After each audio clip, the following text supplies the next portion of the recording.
नमस्कार मित्रों, अयोध्या दर्पण में आपका स्वागत है। सबसे तो पहले होली की ढेर सारी शुभकामना। जितने मेरे छोटे हमारे बंधु हैं, ढेर सारा आशीर्वाद, बड़ों को चरण स्पर्श। आप देख रहे हैं अयोध्या दर्पण, मैं हूं दिनेश पाठक।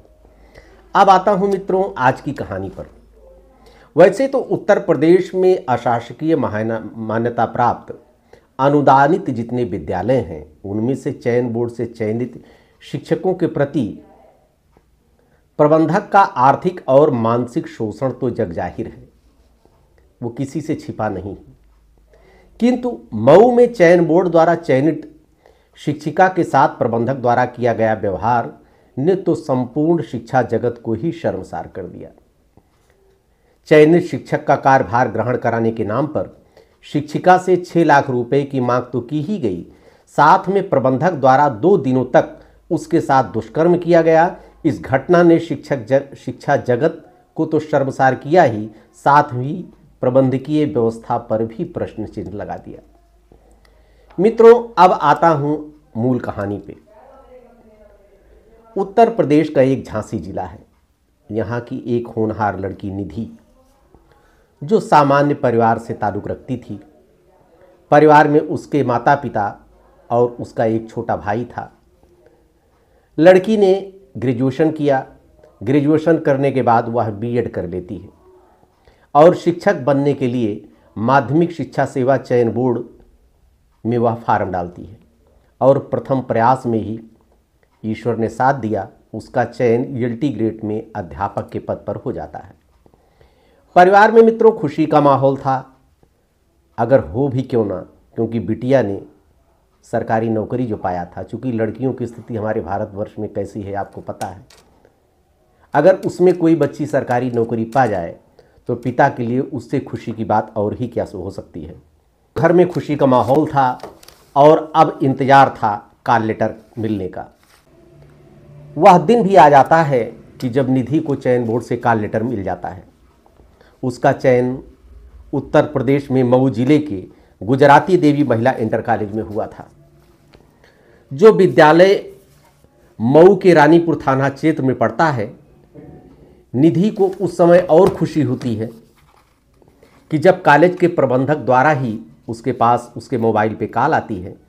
चूँकि कॉल लेटर में आजकल चयन बोर्ड में मोबाइल नंबर का समय है, मोबाइल नंबर तो प्राप्त हो ही जाता है। कॉलेज को भी उसका मोबाइल नंबर दिया जाता है और उसको बताया जाता है कि तुम्हारा चयन हमारे विद्यालय में हुआ है और डियाउस की तरफ से 5 जुलाई को, यानी कि आज ही, हमको पत्र प्राप्त हो चुका है, आके अपना कार्यभार ग्रहण करो। हम इस समय लखनऊ में हैं, तुम्हारा इंतजार कर रहे हैं। निधि प्रबंधक से 9 जुलाई को बात होने के बाद वह तुरंत लखनऊ अपने छोटे भाई के साथ आ जाती है। खुश थी निधि। लखनऊ में रेलवे स्टेशन पर ही प्रबंधक की इनोवा गाड़ी ड्राइवर लेकर आता है और निधि और उसके छोटे भाई को रिसीव करता है। लखनऊ में ही आलीशान मकान बना था प्रबंधक का। छोटे भाई और बहन खुशी खुशी प्रबंधक जी के घर पे जाते हैं। प्रबंधक जी कहते हैं कि चलो, हमारा मकान तो 350 किलोमीटर दूर है और बगल में ही विद्यालय है, चलो हम लोग चलते हैं विद्यालय में, क्योंकि कल आपका कार्यभार ग्रहण होना है।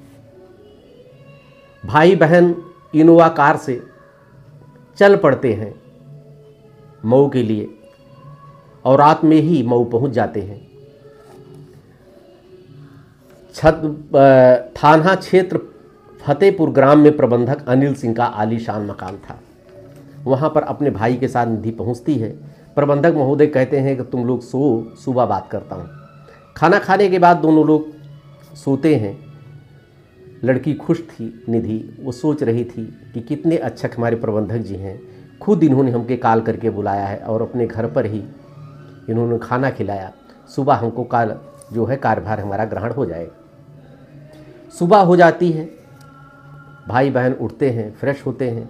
इतने में प्रबंधक महोदय आते हैं।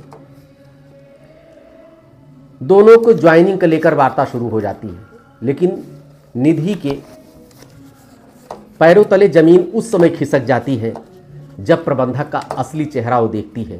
प्रबंधक कहते हैं कि ज्वाइनिंग तो हो जाएगी, लेकिन इसके लिए 6 लाख रुपए तुम्हें खर्च करना पड़ेगा। निधि क्या करे। निधि ने कहा हमारा तो चयन बोर्ड से चयन हुआ है, पैसा किस बात का। प्रबंधक कहते हैं तुम्हें पता नहीं है, अशासकीय मान्यता प्राप्त जितने विद्यालय होते हैं उसमें स्थानांतरण नहीं होता है, और तुम्हारी ज्वाइनिंग होने के बाद भी बहुत कुछ मेरे हाथ में रहेगा।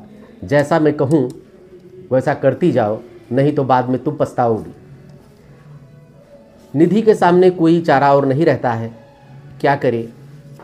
उसको प्रबंधक की बात मान लेने के अलावा और उसके पास कुछ सूझता नहीं है। कहती है सर कुछ कम कर दीजिए, लेकिन प्रबंधक मानने को तैयार नहीं होता था। बहुत रिक्वेस्ट करने के बाद बात बन जाती है, और बात बनती है कि 8 महीने का वेतन और 1 लाख रुपए तुम्हें देना पड़ेगा, और लेकिन ये 1 लाख रुपए आपको नगद देना पड़ेगा। लड़की बात मान लेती है प्रबंधक की और कहती है सर जाएं घर से हम पैसा ले आएँ। कहीं नहीं तुम मेरे यहाँ रुको, तुम्हारा भाई जाएगा घर पे पैसा लेकर आएगा। भाई को भेज दिया जाता है झांसी। भाई जाता है 1 लाख रुपया लेने के लिए। ये सुबह का समय था, पूरा दिन गुजरता है, सुबह से शाम हो जाती है और समय रात का आता है। घर पे रहती है निधि प्रबंधक महोदय के, अपने कमरे में जाती है। खाना खाने के बाद सोने के लिए होती है, इतने प्रबंधक जी निधि के कमरे में प्रवेश करते हैं, और प्रवेश करते ही उसके बिस्तर पर बैठ जाते हैं और निधि के साथ अश्लील हरकत करने लगते हैं। निधि कहती है, चौंक जाती है, कहीं सर सर ये क्या। तो प्रबंधक धमकी देते हैं, कहते हैं मेरा कहना मान लो, नहीं तो हम तुम्हें बर्बाद कर देंगे। रोने गिड़गिड़ाने लगती है निधि, कहती है ऐसा न कीजिए, मैं बर्बाद हो जाऊंगी, हम कहीं की नहीं रहूंगी। लेकिन प्रबंधक मानता नहीं है, खूब चिल्लाती है, चीखती है, लेकिन कोई वहाँ पर उसकी चीख को सुनने वाला नहीं होता है। प्रबंधक रात भर निधि के साथ दुष्कर्म करता है, उसकी एक नहीं चलती है और उसका वीडियो भी बना लेता है। सुबह होती है, निधि रो रही थी, उसका मोबाइल जब्त कर लिया। मोबाइल जब्त कर लिया, 3-4 घंटे बाद उसको मोबाइल दिया जाता है। फिर शाम हो जाती है, मोबाइल से निधि अपने घर पे फ़ोन करती है और अपने भाई से कहती है जल्दी पैसा लेकर आइए। कुछ बताती नहीं है उसको। इतने में एक रात और बीत जाती है उसको आने में। भाई जब पहुंचता है तो निधि किसी तरह से प्रबंधक के चंगुल से छूटती है और अपने माता पिता को फ़ोन करती है और सारी बात अपने मम्मी पापा को बता देती है। माता पिताजी भी परेशान होते हैं, कहते हैं कि बेटा बगल का जो थाना हो वहाँ पर जाके रिपोर्ट दर्ज कराओ।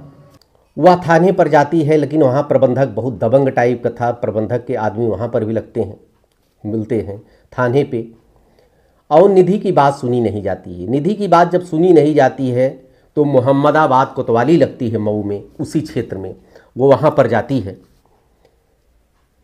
अपनी बात कहती है। वहाँ पर भी रफा दफा करने की कोशिश की गई। वहाँ पर सीओ नरेश कुमार थे, उनसे निधि जाती है, पूरी बात कहती है कि सर मेरे साथ ये हुआ है।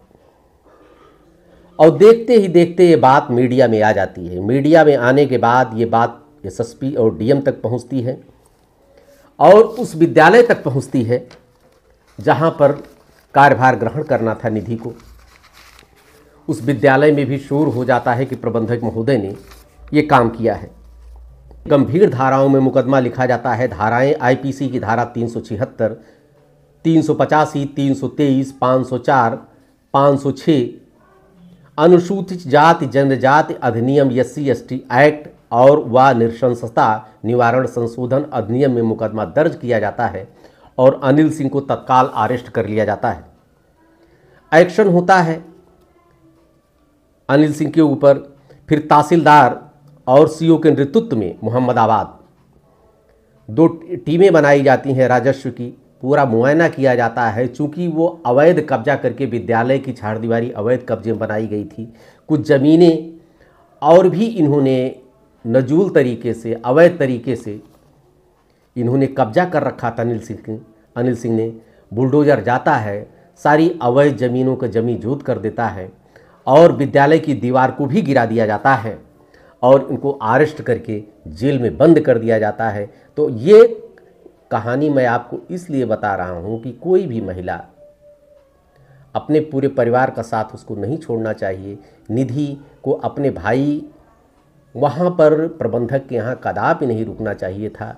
अपने भाई के साथ उसको चला जाना चाहिए था झांसी। भले 2 दिन का किराया खर्च होता, लेकिन लड़कियों को ऐसी गलती नहीं करना चाहिए। देखते रहिए अयोध्या दर्पण। ढेर सारी शुभकामनाएं आपको। धन्यवाद।